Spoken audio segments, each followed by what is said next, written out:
নির্বিচার বোমাবর্ষণে গাজাকে ধ্বংসস্তূপে পরিণত করা ইসরায়েলের মাইলের পর মাইল এলাকা পুড়ছে আগুনের লেলিহান শিখায়। এক সপ্তাহ আগে দেশটির মধ্যাঞ্চলে ছড়িয়ে পড়া দাবানল আরও ভয়াবহ রূপ নিয়েছে।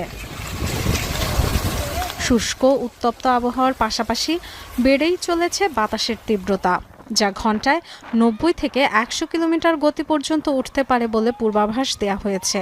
তাই ব্যাপকতা বাড়ছে দাবানলের। প্রবল দাপটে ছড়িয়ে পড়ছে বিস্তীর্ণ এলাকায়। 2891 একর পাহাড়ি এলাকা ছাড়খাড় করে এগিয়ে চলেছে জেরুজালেমের দিকে। বন্ধ হয়ে গেছে তেল আবিব জেরুজালেম প্রধান সড়ক। 1.5 বছর ধরে গাজায় নিরীহ মানুষের উপর নিধনযজ্ঞ চালালেও এখন আগুনের কাছে যেন অসহায় ইসরায়েল। 1.5 শতাধিক টিম নিয়েও দাবানল নিয়ন্ত্রণে দিশেহারা পরিস্থিতিতে বিশ্বের অন্যতম সামরিক শক্তিধর দেশটি। সহায়তা